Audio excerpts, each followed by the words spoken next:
llamamiento de manera especial a los hombres del ejército y en concreto a las bases de la Guardia Nacional, de la policía, de los cuarteles.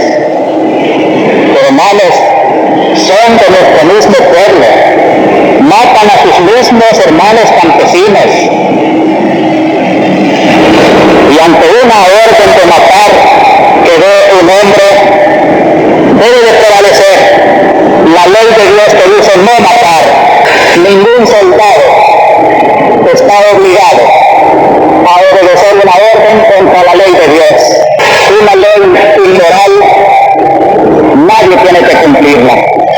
Ya es tiempo de que recuperen su conciencia y que obedezcan antes a su conciencia que a la orden del pecado. La Iglesia, defensora de los derechos de Dios, de la ley de Dios, de la dignidad humana, de la persona, no puede quedarse callada ante tanta abominación. Queremos que el gobierno tome en serio que de nada sirven las reformas si van teñidas con tanta sangre. En nombre de Dios, pues, y en nombre de este sufrido pueblo, cuyos lamentos suben hasta el cielo cada día más tumultuosos, les suplico, les ruego, les ordeno en nombre de Dios, cese la represión. Palabra de Dios. Queridos hermanos, comparten con nosotros esta celebración de la palabra de Dios y de la Eucaristía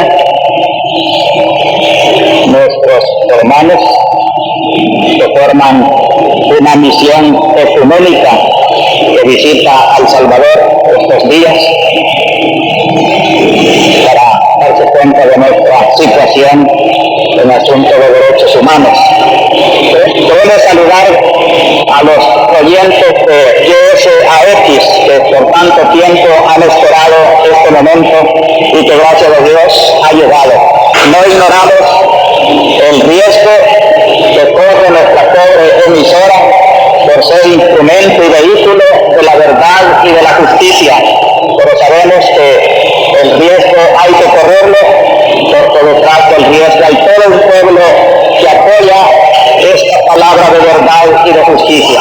También me alegro de contar también esta mañana con la colaboración de Radio Noticias Continentales, que está desde este teléfono, desde nuestra emisora, llevando, como los domingos pasados, nuestra voz a América Latina. Está con nosotros el periodista Demetrio Olaciregui y nos ha informado cómo estalló una bomba cerca de la cabina de locución de aquella emisora en Costa Rica.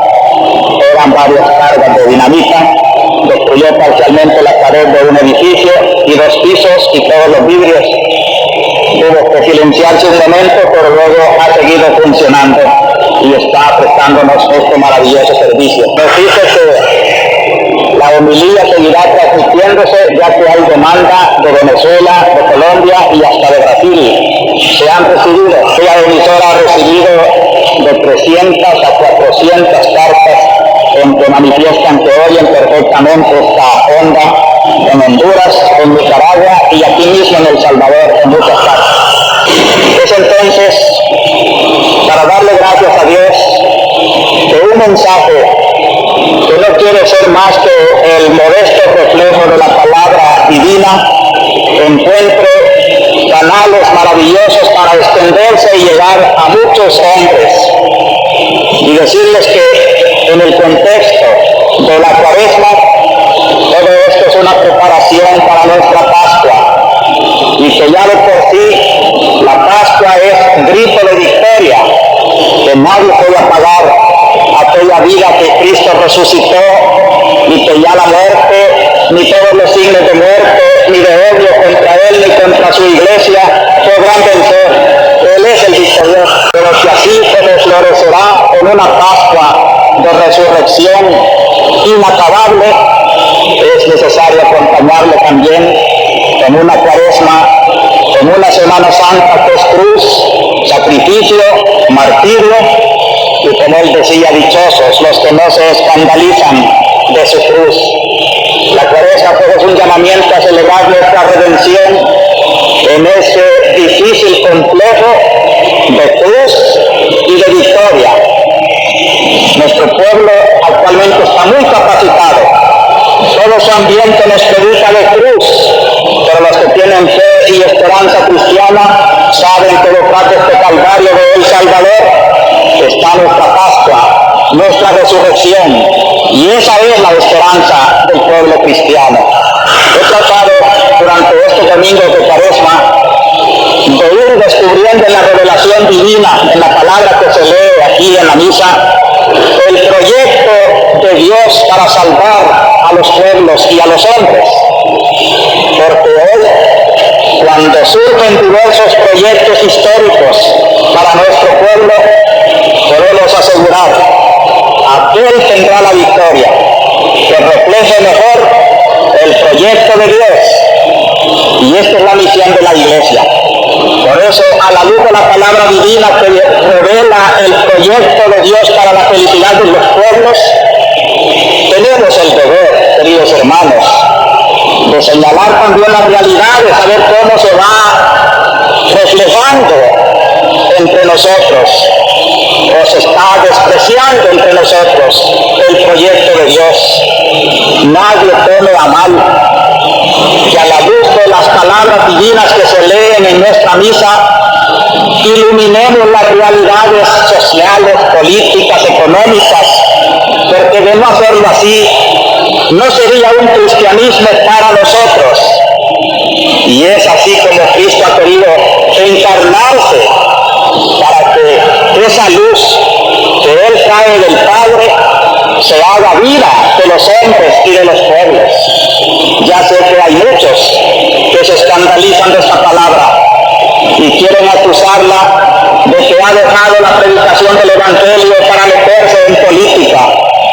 Pero no acepto yo esta acusación, sino que hago un esfuerzo para que todo lo que nos ha querido impulsar el Concilio Vaticano II, la reunión de Medellín y de Puebla, no solo lo tengamos en las páginas y lo estudiemos teóricamente, sino que lo vivamos y lo traduzcamos en esta conflictiva realidad de predicar como se debe el Evangelio para nuestro pueblo.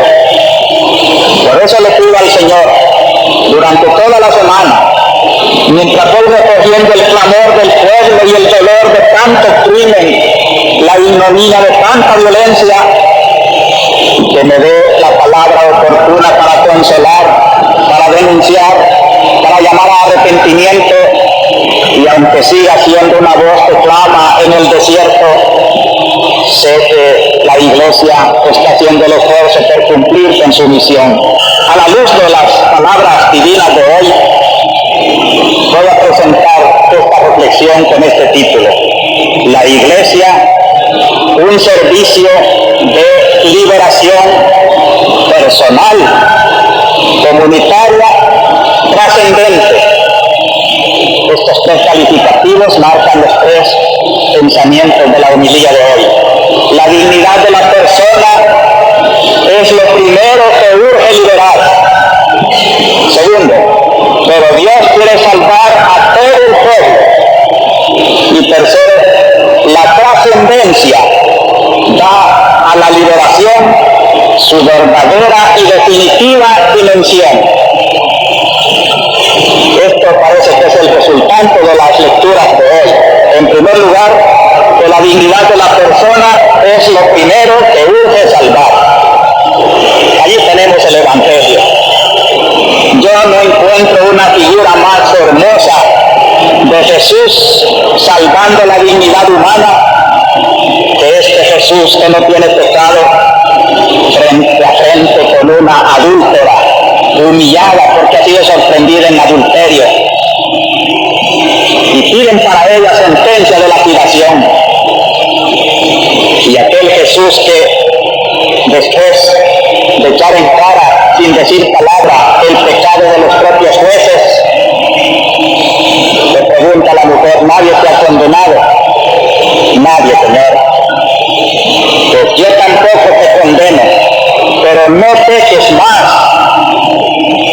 Fortaleza, pero ternura, la dignidad humana ante todo. El ama ha venido precisamente a salvar a los pecadores, y aquí tiene un caso. Convertirla es mucho mejor que apedrearla. Perdonarla y salvarla es mucho mejor que condenarla. La ley tiene que ser un servicio a la dignidad humana y no los falsos legalismos con los cuales se pisotea la honradez muchas veces de las personas.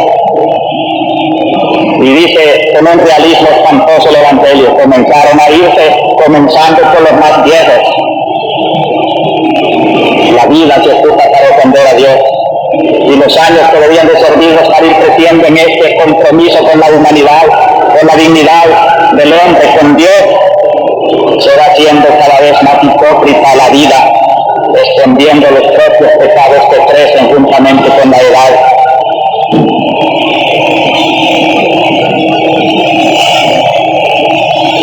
El pecado personal es la base del gran pecado social.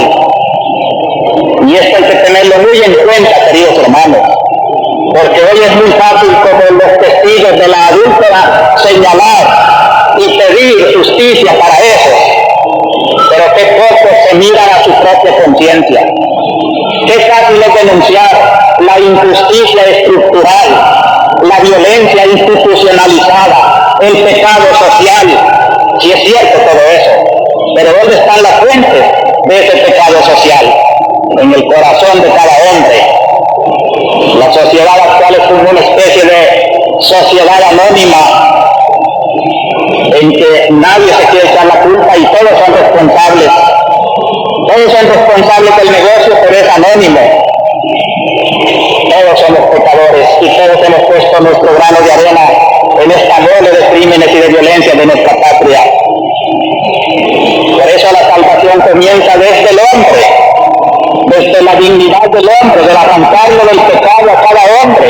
Y en la Cuaresma este es el llamamiento de Dios: convertidos individualmente. No hay aquí entre todos los que estamos dos pecadores iguales. Cada uno ha cometido sus propias sinvergüenzadas y queremos echarle al otro la culpa y ocultar las nuestras. Es necesario desenmascararme. Yo soy también uno de ellos y tengo que pedir perdón a Dios porque he ofendido a Dios y a la sociedad. Este es el llamamiento de Cristo, la persona ante todo. Qué hermoso el gesto de aquella mujer sintiéndose perdonada y comprendida. Nadie, Señor, nadie me ha condenado, que yo tampoco. Yo que podía dar la palabra verdaderamente condenatoria, no te condeno. Pero cuidado, no vuelvas a pecar. No vuelvas a pecar. Cuidémonos, hermanos, si Dios nos ha perdonado tantas veces, aprovechemos esa amistad del Señor que hemos recuperado y vivámosla con agradecimiento. La actitud de Jesús, hay que fijarse en este Evangelio, es lo que queremos aprender. Una delicadeza para con la persona, por más pecadora que sea, Él la distingue como hijo y de Dios, imagen del Señor. No condena, sino que perdona. Tampoco consiente en el pecado, es fuerte para rechazar el pecado, pero sabe acusar, condenar el pecado y salvar al pecador. No subordina el hombre a la ley, y esto es bien importante en nuestro tiempo. Él ha dicho: no se ha hecho el hombre para el sábado, sino el sábado para el hombre. No queramos, por salvar la constitución del país, cuando se ha pisoteado por todos lados, a llamarla, y es ella la que quiere más bien para defender nuestros egoísmos personales. La ley para el hombre, no el hombre para la ley. Y entonces Jesús es fuente de paz cuando ha dado así a la dignidad humana, su verdadera primacía, el hombre siente que cuenta con Jesús, que no cuenta con el pecado y que tiene que arrepentirse y volverse a Él con sinceridad, que es la alegría más profunda del ser humano. Por no cansarlos, no les leo, hermanos, todo el rico contenido del documento de Puebla en una de sus bases teológicas. Son 3 los lineamientos teológicos de Puebla: la verdad sobre Cristo, la verdad sobre la Iglesia y la verdad sobre el hombre. Y cuando habla del hombre, como obispos del continente, se firmó un compromiso allá en Puebla, cuando se dice que ante las visiones falsas de la tierra, el hombre ha tenido, según sus intereses, sobre todo aquellas que hacen del hombre un instrumento de explotación, o las que hacen del hombre en las ideologías marxistas una ficha nada más de todo el engranaje, o las que hacen de la seguridad nacional un servidor al Estado, como si el Estado fuera el Señor y el hombre el esclavo, cuando es al revés. No es el hombre para el Estado, sino el Estado para el hombre. El hombre tiene que estar en la cumbre de toda organización humana para promover al hombre. Entonces los obispos de América Latina nos hemos comprometido, profesamos pues, que todo hombre y toda mujer, por más insignificantes que parezcan, tienen en sí una nobleza inviolable que ellos mismos y los demás deben respetar y hacer respetar sin condiciones. Que toda vida humana merece por sí misma, en cualquier circunstancia, su dignificación. Que toda convivencia humana tiene que fundarse en el bien común, consistente en la realización cada vez más fraterna de la común dignidad, lo cual exige no instrumentalizar a unos en favor de otros y estar dispuestos a sacrificar aún sus bienes particulares. Esta es la base de nuestra sociología, la que aprendimos de Cristo en su Evangelio. El hombre ante todo es lo que hay que salvar, y el pecado individual es lo primero que tenemos que arreglar. Nuestras cuentas con Dios, nuestras relaciones individuales con Él, ponen la base de todo lo demás. Falsos liberadores son aquellos que llevan el alma esclava del pecado y gritan hacia afuera, y por eso a veces son tan crueles, porque no saben amar ni respetar la persona humana. Pero el segundo pensamiento pasa de ese individualismo, diríamos, a lo comunitario. En las lecturas de hoy, esto es bello, ver cómo Dios quiere salvar a los hombres en pueblo. Es todo el pueblo al que Dios quiere salvar. Los creyentes, ese reducido número, era el verdadero pueblo de Dios. Todo lo demás a veces era prevaricador, y así eran también los otros pueblos que se llamaban gentiles. Pero ese núcleo que se llama el pueblo de Dios, la personalidad colectiva con quien Dios habla, pasa a través de Cristo a todos los cristianos. Ya no solo es un grupo del pueblo de Israel, sino que en cada país habrá un grupo. Y aquí tenemos el ejemplo esta mañana. En Estados Unidos hay también el grupo de los cristianos que no son todos Estados Unidos. Así como en El Salvador también está el grupo de la iglesia que no es todo El Salvador. Y cuando yo como pastor me dirijo al pueblo de Dios, no pretendo yo ser un maestro de todo El Salvador, sino que soy el pobre servidor de un núcleo que se llama la iglesia, la arquidiócesis, los que quieren seguir a Cristo y que reconocen en el obispo al maestro que en nombre de Cristo les habla. De ellos espero respeto, obediencia. Con ellos me siento tan unido, y no me extraña que los que no son iglesia, aunque estén dentro de la iglesia, me critiquen, me murmuran, me los hagan. Esos ya no son pueblo de Dios, aún en el Nuevo Testamento, aunque estén bautizados, aunque vengan a misa, sino se unen solidariamente con las enseñanzas exigentes del Evangelio, las aplicaciones concretas de nuestra pastoral. Entonces, hermanos, que distinguir bien, para no jugar con ese nombre tan sagrado, el pueblo. Nosotros llamamos al pueblo de Dios como el núcleo de los salvadoreños que creen en Cristo y quieren seguirlo fielmente y se alimentan de su vida, de sus sacramentos, en torno de sus pastores.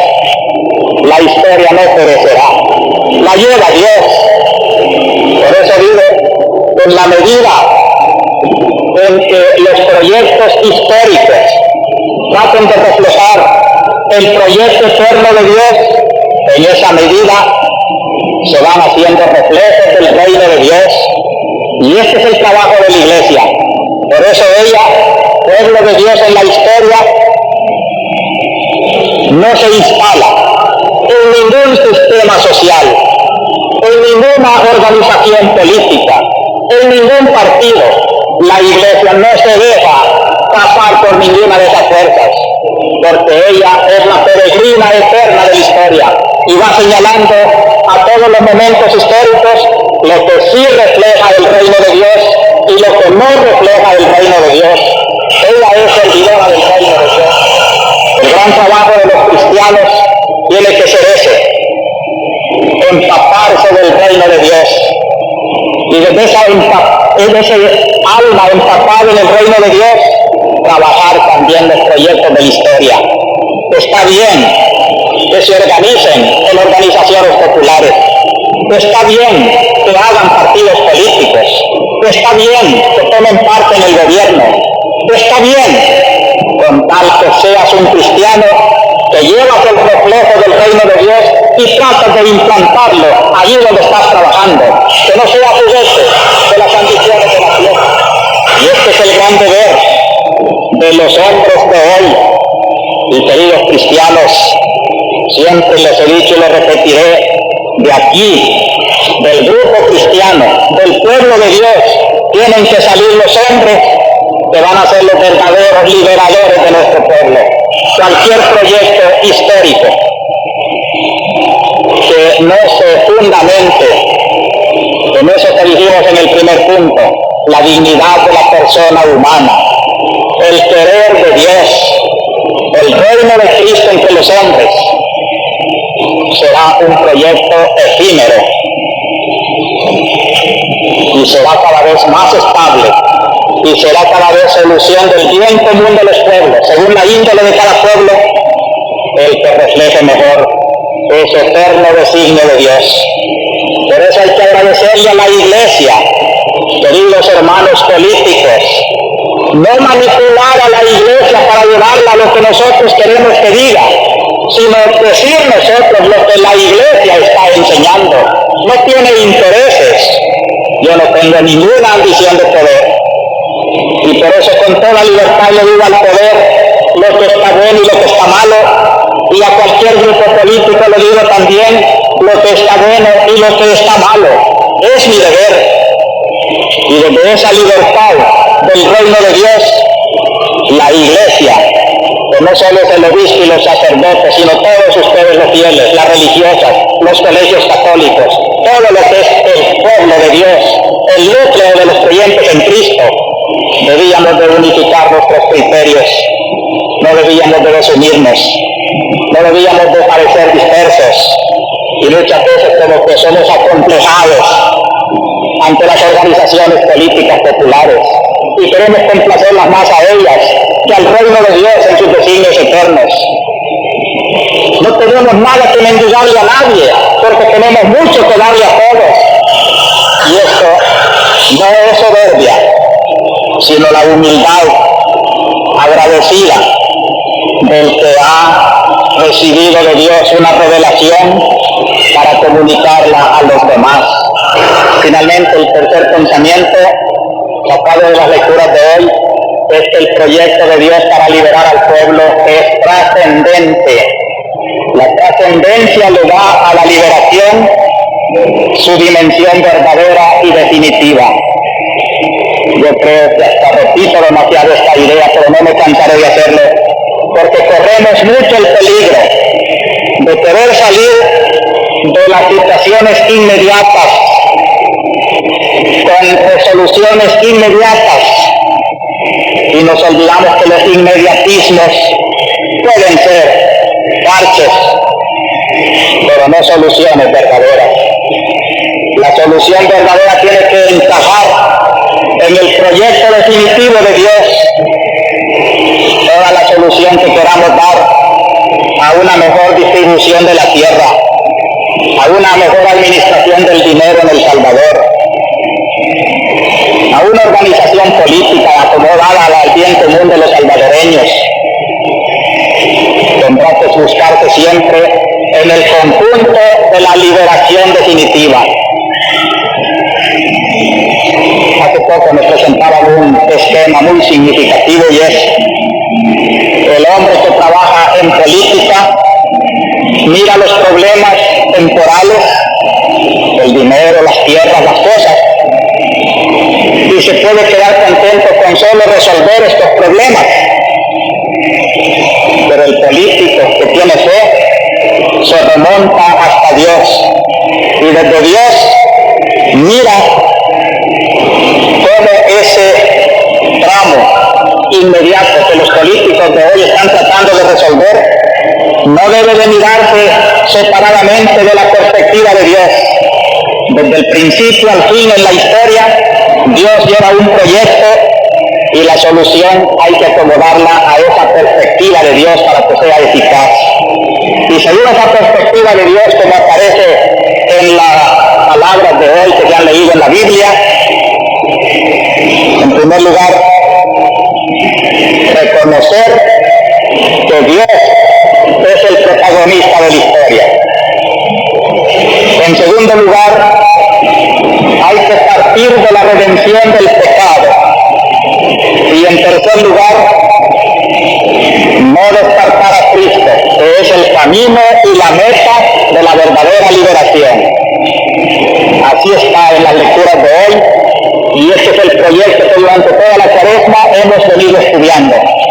Hoy aparece claro cómo es Dios el que toma la iniciativa. El pueblo que yo formé, dice en la primera lectura Dios. Es el Dios hablando con Israel: yo te escogí, tu historia te la voy haciendo yo. Es hermoso el momento en que el hombre comprende que no es más que un instrumento de Dios. Tanto vive cuanto Dios quiere que viva, tanto puede cuanto Dios quiere que pueda. Tanta inteligencia tiene solo la que Dios le ha dado. Tener todas esas limitaciones en las manos de Dios, reconocer que sin Dios no se puede hacer nada. De allí, queridos hermanos, que un sentido trascendente de esta hora en El Salvador es orar mucho, muy unidos con Dios. Y hay gente que está trabajando por la liberación, uniéndose con Dios.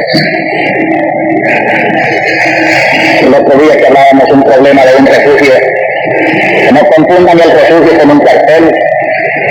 El refugio es para gente que viene con miedo y viene huyendo y se esconde. Pero es que hay muchos organizados y no podemos estar delante, tenemos que trabajar. Pero no se vayan a trabajar, búsquense un cuartel donde hacerlo. Pero el refugio es el lugar donde también trabajan los enfermos.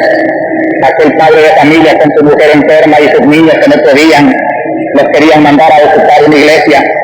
¿Y cómo va a ir si está enfermo? Que ofrezca su dolor, que ofrezca su enfermedad, eso tiene valor, pero cuando se pierde de vista la trascendencia de la lucha, todo se hace consistir en cosas que a veces son hasta erróneas. Ojalá todos los que trabajan hoy por la liberación del pueblo supieran que sin Dios no se puede hacer nada, y que con Dios hasta lo más inútil es un trabajo cuando se hace con buena voluntad. En la primera lectura de hoy, Dios invita al pueblo de Israel a descubrir su mano, no solo cuando salió de Egipto a la tierra prometida, sino hoy que viene de Babilonia también para Jerusalén. Descubrir la mano de Dios en las coyunturas históricas del pueblo. Ese es un gesto de trascendencia. Por eso los que trabajan, repito, por la liberación del pueblo, no pierdan de vista esta medida, esta dimensión trascendente. Lo segundo digo que es mirar cómo la liberación tiene que arrancar del pecado. Hay que tener en cuenta que todos los males tienen una raíz común y es el pecado. En el corazón del hombre están los egoísmos, las envidias, las idolatrías, y es allí donde surgen las divisiones, los acaparamientos. Como decía Cristo, no es lo que sale del hombre lo que mancha al hombre, sino lo que está en el corazón del hombre, los malos pensamientos. Purificarse es esa fuente de todas las esclavitudes. ¿Por qué hay esclavitudes? ¿Por qué hay marginaciones? ¿Por qué hay analfabetismo? ¿Por qué hay enfermedades? ¿Por qué hay un pueblo que gime en el dolor? Todo eso está denunciando que existe el pecado. La pobreza, dice Medellín, es una denuncia de la injusticia de aquel pueblo. Por eso, la trascendencia de la liberación arranca del pecado. Y la iglesia siempre estará predicando: arrepiéntanse de sus pecados personales. Y le dirá como a la adúltera: ya no te condeno, ya te has arrepentido, pero no vuelvas a pecar. El pecado es el mal siempre. Como quisiera decirles, hermanos, a todos los que le dan poca importancia a estas relaciones íntimas con Dios, que le den la importancia que tiene. No basta decir: yo soy ateo, yo no creo en Dios, yo no lo tengo. Y no es cuestión de que tú creas, es que objetivamente tú tienes rotas las relaciones con el principio de toda vida.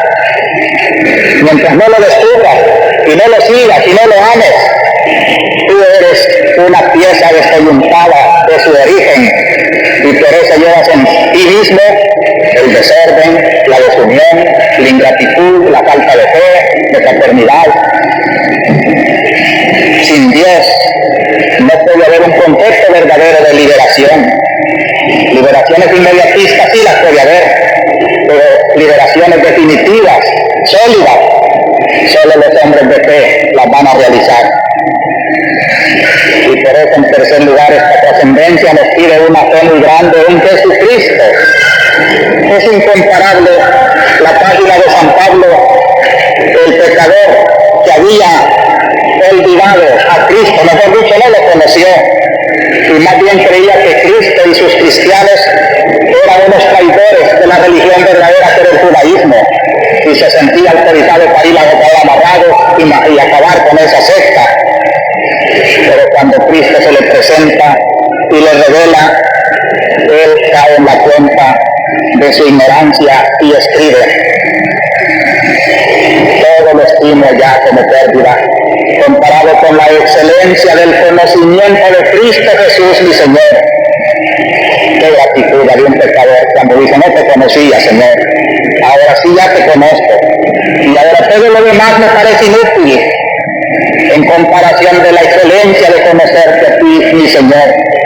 Pero él lo perdí todo, y todo lo estimo basura, con tal de ganar a Cristo y existir en él, no con una justicia mía, sino con la que viene de la fe en Cristo.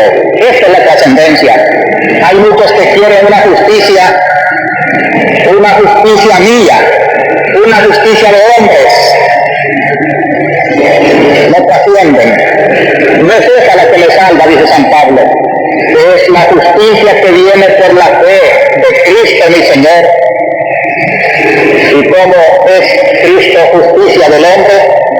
Dice: para conocerlo a Él y la fuerza de su resurrección y la comunión con sus padecimientos, muriendo su misma muerte, para llegar un día a la resurrección de entre los muertos. Ven como la vida recobra todo su sentido, y el sufrimiento ya es una comunión con el Cristo que sufre, y la muerte es una comunión con la muerte que redimió al mundo. ¿Quién puede sentirse inútil ante este tesoro del que ha encontrado a Cristo, que le da sentido a la enfermedad, al dolor, a la obsesión, a la tortura, a la marginación? No está vencido, no aunque lo pongan bajo la bota de la opresión y de la represión, el que cree en Cristo sabe que es un vencedor y que la victoria definitiva será de la verdad y de la justicia. Su misma página íntima, San Pablo dice, no es que ya haya conseguido el premio, sino que corro hacia adelante, olvidándome de lo que queda atrás y lanzándome hacia lo que está por delante, corro hacia la meta para ganar el premio al que Dios desde arriba llama en Cristo Jesús. Esta es la trascendencia, una meta hacia la cual queremos empujar toda nuestra liberación, una meta que es alegría definitiva de todos los hombres. Hermanos, esto es la liberación que nuestra iglesia tiene que vivir y predicar. Lo hemos aprendido en la palabra de Dios ya en vísperas de la Semana Santa. Y vamos a entrar en esa Semana Santa a constituirnos más iglesia, más pueblo de Dios. Hablo en este momento a mis queridos sacerdotes, a las comunidades religiosas, a las comunidades cristianas, a todo aquello que se llama la iglesia, el pueblo de Dios, el núcleo de los creyentes, para que desde aquí, desde nuestro núcleo de creyentes, tengamos fuerza, como Dios se la dio a Israel, para iluminar a todos los otros pueblos, para iluminar y sancionar aquello que no está bueno, y para animar a todo aquello que está bueno. Por eso en este momento de mi homilía, yo me refiero al quehacer de nuestra iglesia, invitando a todos los protagonistas de la iglesia a que la hagamos verdaderamente un motor de la liberación, tal como el proyecto de Dios lo quiere. Ya un excepto del Papa lo vamos a suprimir porque lo ahí en continuación de la doctrina que estamos predicando, para ante todo la prioridad a la persona humana. Y ahora sí les invito a que veamos desde esta iglesia que trata de ser el reino de Dios en la tierra, y por tanto tiene que iluminar las realidades de nuestro alrededor. Hemos vivido una semana tremendamente trágica. No pude darles datos del sábado anterior, el 15 de marzo, pero se registró uno de los más fuertes y dolorosos operativos militares en las zonas campesinas. Los cantones afectados fueron La Laguna, Plan de Ocote, El Rosario, resultando un trágico saldo después del operativo. Muchísimos ranchos tomados, acciones de saqueo y lo que nunca falta, cadáveres. En La Laguna mataron al matrimonio de Ernesto Navas, a Audelia Mejía de Navas y a sus hijitos Martín e Hilda de 13 y 7 años. Y 11 campesinos más. Tenemos sin nombre. En Plan de Ocote, 4 campesinos y 2 niños. Entre estos 2 mujeres. En El Rosario, 2 campesinos más. El domingo a 7 días, en Arcatao fueron asesinados por 4 miembros de orden los campesinos Vicente Ayala, 24 años, su hijo Freddy y Marcelina Serrano. Ese mismo día en el cantón Calera de Justiaca fue asesinado el campesino Fernando Hernández Navarro cuando huía de un operativo militar. El 17 de marzo fue un día tremendamente violento, el lunes pasado. Estallaron varias bombas en la capital y en el interior del país. En la sede del Ministerio de Agricultura los daños eran cuantiosos. En la Universidad Nacional el campus fue cercado militarmente desde la madrugada y se mantuvo hasta las 7 de la noche. Durante todo el día se escucharon constantes ráfagas de ametralladora en la zona universitaria. El arzobispado intervino para proteger a las personas que se encontraban en su interior. 18 personas murieron en la hacienda Colima, 15 por lo menos eran campesinos. Murieron también el administrador y bodeguero de la hacienda. La Fuerza Armada afirma que fue un enfrentamiento. En la televisión se presentó el cuadro de los hechos y muchos analizaron cosas interesantes. Por lo menos 50 personas murieron en los graves sucesos de ese día. En la capital, 7 personas en los incidentes de la colonia Santa Lucía, a inmediaciones de Semillantes. 5 personas en la sección de recolección de basura. Después del desalojo de esa institución por la fuerza militar, se localizaron los cadáveres de 4 obreros capturados en esa acción. En el kilómetro 28 de la carretera Azuchi-Toco, en el cantón Montepeque, murieron 16 campesinos.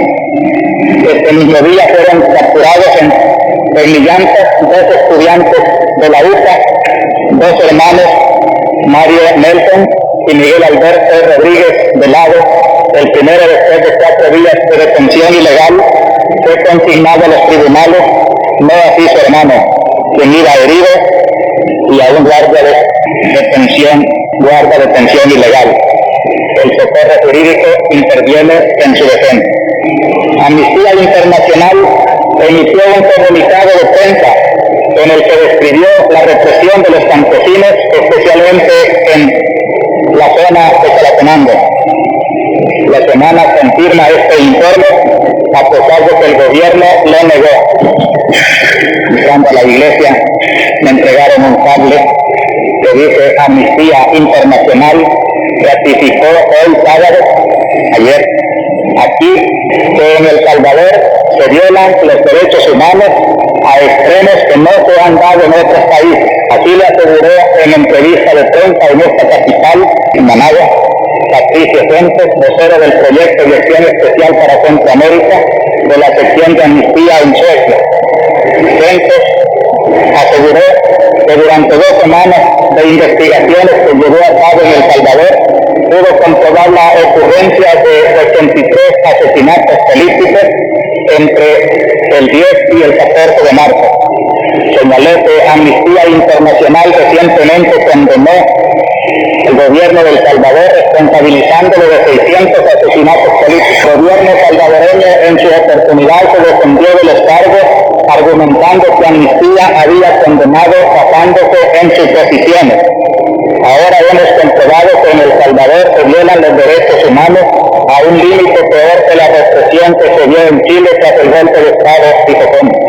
El gobierno salvadoreño también dijo que los 600 muertos eran producto de enfrentamientos armados entre tropas del ejército y guerrilleros.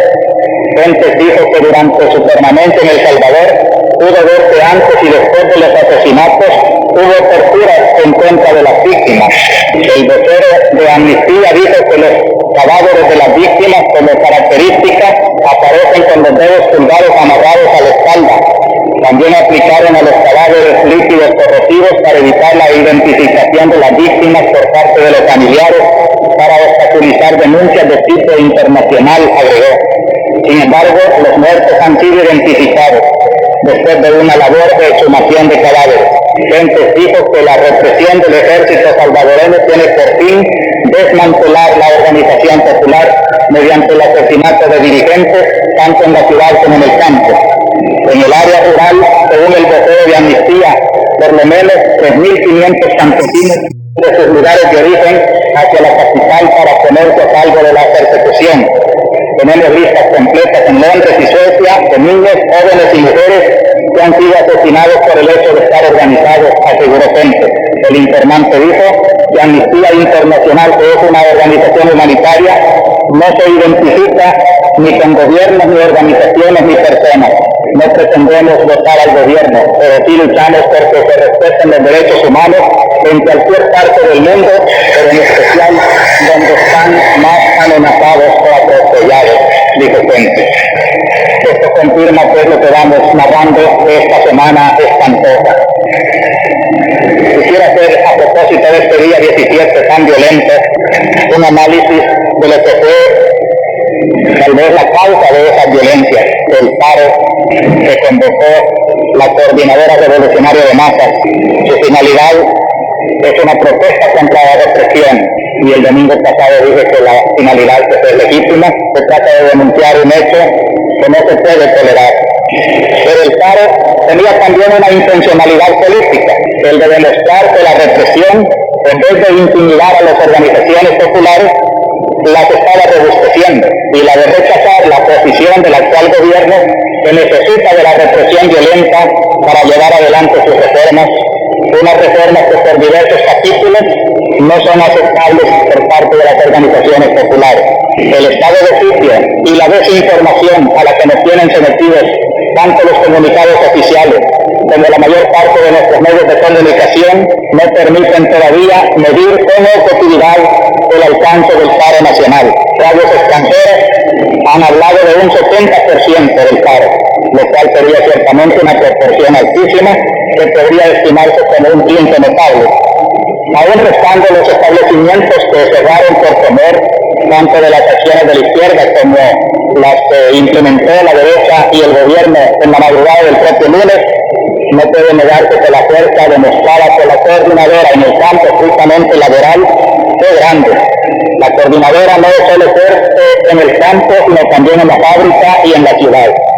Es muy probable que se cometieran errores, pero a pesar de estos fallos, debe estimarse que aquel paro fue un avance en la lucha popular y fue una demostración de que la izquierda puede paralizar la actividad económica del país. Y la respuesta del gobierno al paro sí fue dura.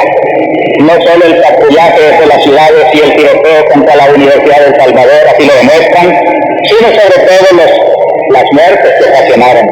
No menos de 10 obreros fueron muertos en la fábrica, en paro, por agentes de cuerpos de seguridad. E incluso 3 trabajadores de la alcaldía aparecieron asesinados después de haber sido detenidos por agentes de la policía de Hacienda. Y esta es una denuncia clara de la misma alcaldía capitalina. Pero estas muertes se unieron en el mismo día, otros hasta llegar a un mínimo de 60 según algunos, y otros dicen que sobrepasan de 140. Y es que el paro laboral fue acompañado en el campo de algunas actividades combativas por parte de organizaciones populares. Tal es el caso de Colima, de San Martín y Suchitec. Puede dudarse de la conveniencia táctica de estos operativos de las organizaciones, pero esta posible inconveniencia no justificaba la acción represiva del gobierno. Ciertamente las coordinadoras tienen sus fallas y aún le queda mucho para convertirse en una alternativa coherente de poder revolucionario democrático. Ojalá evaluaran y fueran perfeccionando una expresión que fuera verdaderamente del pueblo y que no en sus disparates encontraran el refugio del mismo pueblo, que es una esperanza, una solución, si maduran y llegan a ser de veras comprensivos con el querer del pueblo. Esos fallos, sin embargo, no están en que sean subversivos o maleantes o resentidos sociales. Los fallos están en que no se les permite un desarrollo político normal. Son perseguidos, masacrados, dificultados en sus labores sindicales, en sus labores de organización, en sus intentos de ampliar sus relaciones con estos grupos democráticos.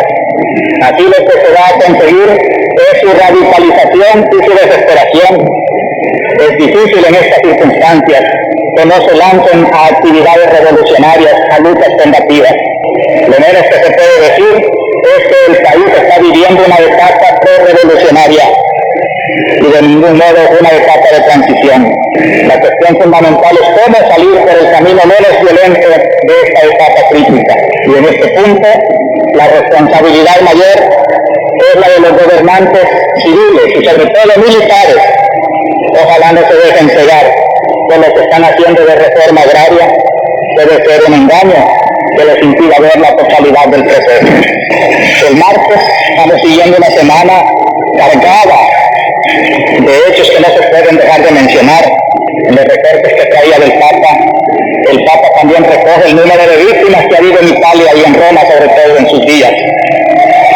Quiero decir pues que si el Papa estuviera en mi lugar, no señalaría solo los 10 crueles asesinatos en Italia, sino que se tardaría como nos estamos tardando aquí nosotros en recoger día a día numerosos y numerosos asesinatos.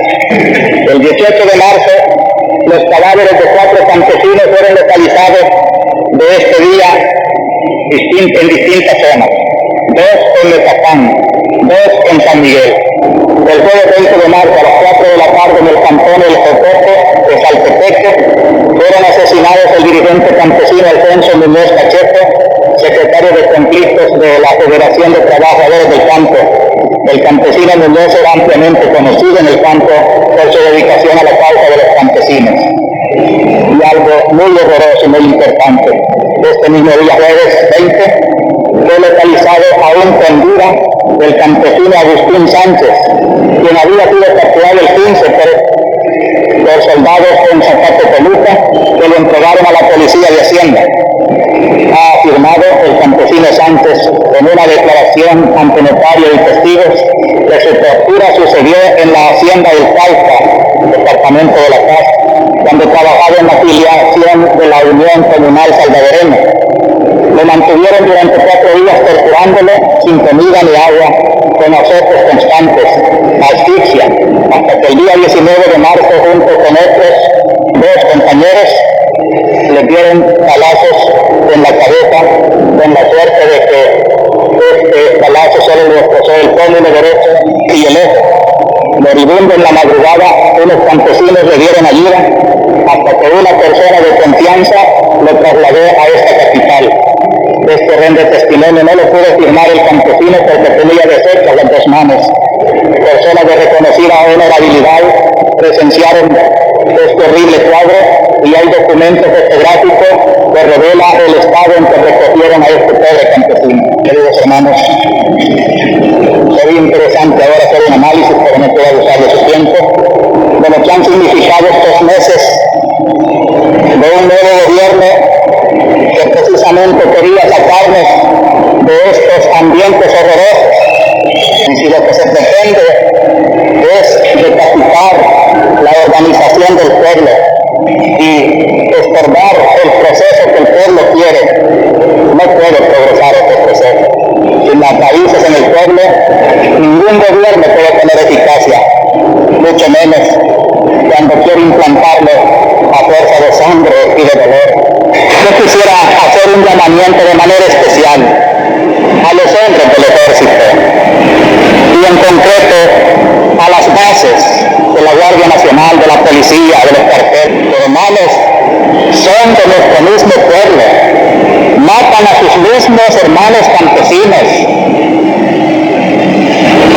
y ante una orden de matar que dé un hombre debe de prevalecer la ley de Dios que dice no matar.